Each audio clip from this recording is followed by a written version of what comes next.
Routines. Whether you subscribe to the idea or not, we are all slaves to our routines. This can be a productive routine, like going to the gym straight out of bed in the morning, or it can be a not so productive routine, like scrolling through TikTok until 3 in the morning when you should be sleeping. For me, the latter reigned true and began to stunt my growth. I found myself spending way too much time on my phone and not enough time doing the things that I love or being productive. So I took action. Let's turn back the clock to fall of 2021. In a transitional time, recovering from the isolation of COVID-19 as a college student, I began to realize just how much I isolated myself from everyone close to me, and I found myself at home doing my least favorite activity way too frequently: being on my phone. Now, I have always had pretty good boundaries with social media. For example, I deleted my Instagram and Snapchat when I felt like I spent more time scrolling through other people's lives than living my own. And truthfully, being an avoidant girl, it just makes it easier to kind of disappear. However, I was still stuck in the routine of scrolling on TikTok and wasting away on my couch, which was keeping me in the rut of the hard times that this isolation period left us all in. Not to mention, this new routine that I had formed was making me lazy and unproductive, and I wasn't creating anything. I literally felt glued to my couch. I knew I had to make a dramatic change and go cold turkey from my newfound addiction. I needed to physically remove my iPhone from my vicinity. Now, an obvious issue arose of the thought of just throwing my whole phone away. I was working as a legal assistant and needed to be available on call for my bosses to reach. Not to mention, I was worried about my general safety as a girl in the world without a phone.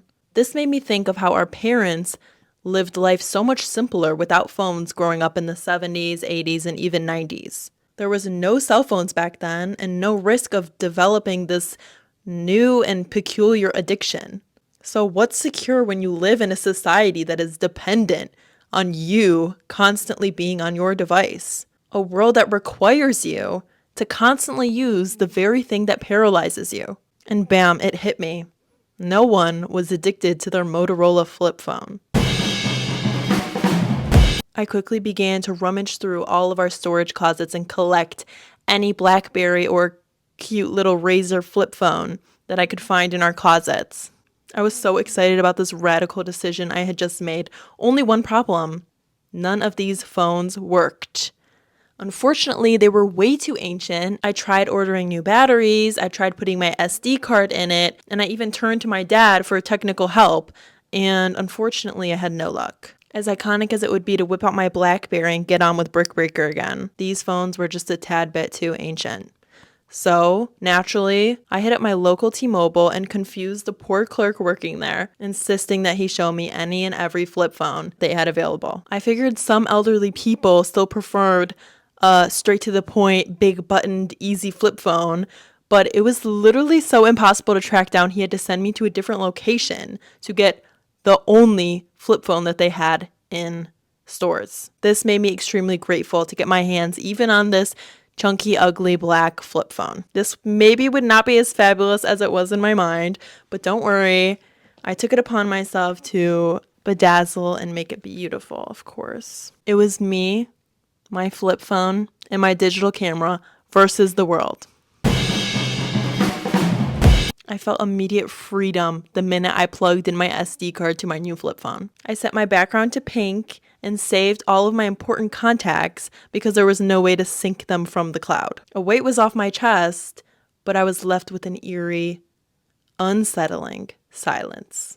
I realized that what I thought was just a case of screen time abuse was simply the scapegoat for a bigger problem at hand. At some point, I stopped being alone with my thoughts, and boy, were they everywhere. They were on the road while I was driving. They were in bed when I woke up. They were with me when I made my morning eggs. They were with me as I took a tinkle. When did we start muffling our thoughts with constant outside noise? When my sister said something that made me mad, I couldn't just brush it off and scroll until the anger went away. When I found something that made me tear up, I couldn't just swipe and get a laugh from my favorite podcast to escape it. I had to face it. This constant alone time with my thoughts cured my phone paralysis and removed the imprint of my behind from my couch. It made me busy. I found myself knitting again and painting more than ever, and I even took on projects that I've been meaning to do, like transferring all of our family VCR videos to the cloud and scanning all of the photo albums at my grandma's house and distributing them to our extended family. Maybe I was feeling things more, but I could meditate and process my feelings by channeling these emotions into purposeful activities. They say what's bad for your heart is good for your art. I got into vintage cameras and checked out a million books from my local library, and I found myself rediscovering the things that I had loved since childhood but forgot all about. I began pushing my family and friends to indulge in adventures with me. I ran a half marathon with my sister, and I found a spark again in making art through food, fabric, and painting. As freeing as this journey felt, there was a few aggressive bumps in the road. My text went green and I didn't have anybody's number saved. I tried my best to respond to text, but had the extreme annoyance of having to click the number 3 or 4 times to get the letter I needed, which was so beyond irritating. I felt like I couldn't really be there for some of my friends via text, and the only way to really catch up was through a phone call or meeting up in person. Physically texting, even in a fun, sweet, and goofy banter like I typically do with my friends, was nearly impossible. I couldn't really send or receive photos. I know as well as anyone that in my Gen Z generation, we really dislike physical phone calls. It's either a text or a FaceTime or a physical interaction. So having to tell all of my friends, oh, you have to actually call me to talk because I literally cannot type out a text on this little phone, definitely set a barrier in place for some communication. This really made me feel guilty. Just because I had signed up for this 3-month phone cleanse did not mean that my friends did as well. I also faced a bit of a quality issue with the phone itself. I found myself appreciating the reliability of an iPhone more than ever. My job required me to phone my bosses every day, and I found myself continuously apologizing for dropped calls and poor sound quality on my phone. Again, just because I was indulging in this cleanse did not mean that my bosses should have to deal with their assistant's unreliable technology, nor should they have to deal with my inability to merge or make a group business call off of this cheap little flip phone. Those were honestly the only few times that I found myself frantically stealing my mom's phone to create a group phone call that was kind of necessary for my job. Another super tough and honestly embarrassing problem that I faced as a Gen Z was my navigation. I humbly began to realize that I had no idea how to navigate my own hometown without my Maps app. Let's just say I took so many wrong turns trying to have directions explained to me over the phone by loved ones or by my car navigation and ended up on some pretty sketchy streets, which could have been easily avoided with my iPhone. Also, the gym without headphones and music made me feel so exposed and vulnerable for some reason. I realized how much I kind of hide behind my phone to avoid human interaction, and the last thing that I wanted to do was pull out this retro clunky phone that would just draw more attention and questions from the outside public to a shy introvert like myself. At some point, I began taking my AirPod Maxes to the gym and wearing them connected to nothing as a sort of safety blanket, which I feel like just kind of shows how weird and standoffish technology has made us, or maybe just me. And I just had to emphasize this one more time in case you are thinking about taking on this journey. Everyone will be annoyed with you. I was approaching the 90-day mark of no iPhone, and I began to really feel confident that all of my bad routines and unfortunate habits that were stunting my growth and personal development had been broken. I had new positive routines in place, and I felt more productive than ever. But how was I supposed to just jump back into this digital world with no safety net?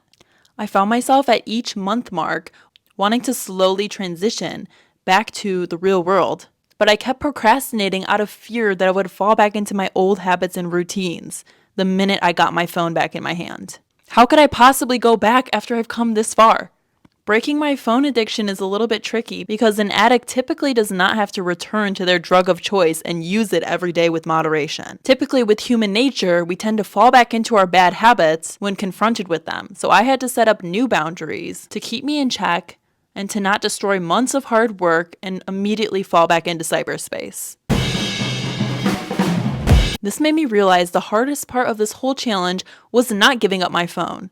It was getting it back. As much as I love living off the grid, I felt like I was falling into some avoidant tendencies and realized the value of our phones when used correctly and how they can assist productivity and not stunt it. Not to mention, I gain a lot of inspiration by watching creators online, and this just reminded me how much learning you can do online and how you can actually socialize through your screen. I enjoyed one last week of my newfound peace and routines and decided it was time to trust myself in the new habits that I had formed. I set a few rules in place. 1. My phone would never enter my bed. I would always leave it charged on my desk. This way I can keep up with my sleep hygiene and not fall into the doom scrolling, either when I'm falling asleep or waking up in the morning. 2, I would have designated times in my day for scrolling on TikTok and watching YouTube videos so it wouldn't interfere with my family time or my creative endeavors. 3, I would stay away from apps like Instagram, Snapchat, and Twitter until I felt secure enough with my new routines to have healthy boundaries with them.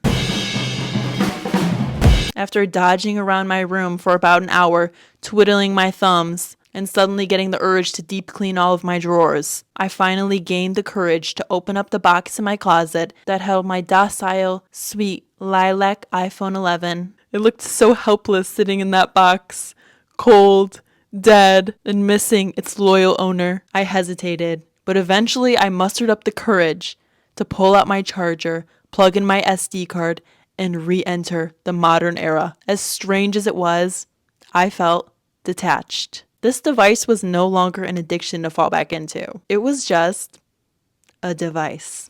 An innocent piece of technology there to make my life easier, providing an MP3, navigation, notebook, internet browser, camera, and a quick way to reach all the people I love, all in one convenient pocket-sized device. The first day back with my iPhone, I caught myself eyeing it from across the room like it was the enemy waiting to strike again. But it never really did. It kind of just sat there until I needed it. Maybe the real enemy that I had conquered was me. So how long did this last? It is now almost 3 years later, and I can say with great confidence, I have not been tempted since. Those 3 months reignited a childlike spark in me that I hadn't felt in a decade. I've spent every day since then doing exactly whatever I was passionate about, creating countless pieces of art, spending quality time with my family, and even enrolling in culinary school with my mom. It's safe to say this little flip phone changed my life for the better. And remember that you are not a victim of your circumstance. You have the power to pull yourself out of any rut and achieve whatever it is that you desire. For more videos like this and to follow me on my creative endeavors, make sure to subscribe and like this video. Thanks for watching.